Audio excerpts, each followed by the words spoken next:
So, the topic of, I get it, guys. I get it that the topic of veganism and eating meat is a very sensitive subject for a lot of people. And some people are more defensive and sensitive to it than others. And I'm sure that I have lost lots of followers and probably even business because I'm so outspoken on the topic. I'm going to do a post soon on presenting a lot of these facts that I've learned over the years in my activism on this subject by talking to really smart people and other activists and even people on the other side of the coin, researching what their views are on everything. And I'm kind of a dork in this way that I take notes and I try to remember things and stockpile information like ammunition. And so I'm going to present a lot of the stuff that I've learned over the years, and I think it'll be a really good post.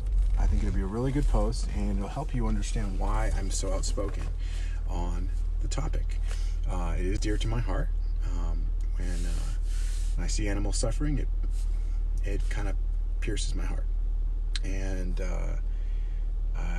I've always cried. I've always been a really sensitive person, wearing my emotions on my sleeve. And that's just something that really, really bugs me, because I know it's preventable, and we're doing it because we've been indoctrinated that that's normal to kill animals. But I think most people are good at heart, and if they knew what happened in those slaughterhouses and in the factory farms, that they would not condone that at all. You know what I mean? So, but I have a lot of facts to present, and I got a DM today from a potential buyer in Australia who I've spoken with on the phone. We've had great conversations, and like we're finishing each other's sentences and everything. And he messaged me today, telling me to tone down my activism a little bit. And I was like a little bit shocked that he would say something like that.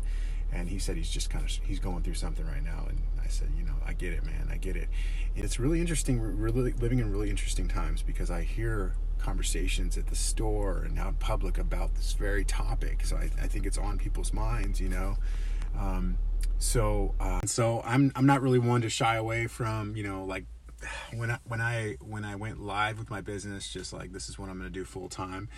I was like, I'm really going to have to stop posting on veganism so much, because I don't want to lose business, and if you look at a lot of other artists and a lot of big accounts, they kind of, they'll post a little bit on it here and there, but it's not really like the focus of their posts. And it's more about like posting stuff that everyone will like, and they'll get like 5,000 likes, and I noticed that a lot of people want more followers and likes, and I think I don't think that's my priority to get. I want to get a bigger audience, because I want to present facts that all the stuff that I've learned over the years. I want people to know this stuff.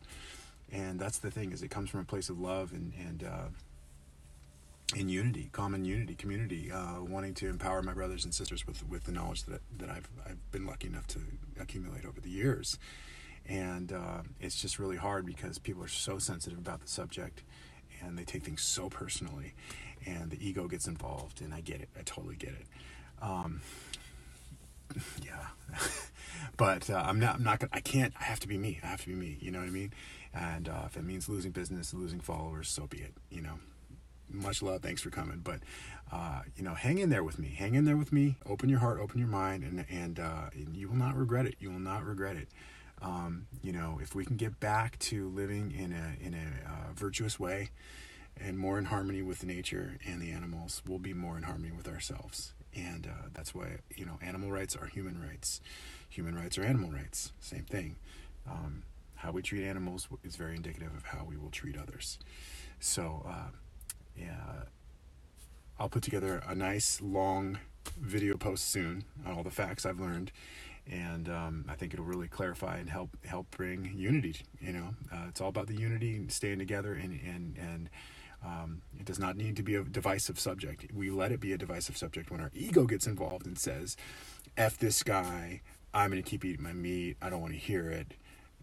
You know what I mean? Argument, comment, ego. It doesn't need to be like that. Anyway, so it doesn't have to be this big divisive thing. You know what I mean?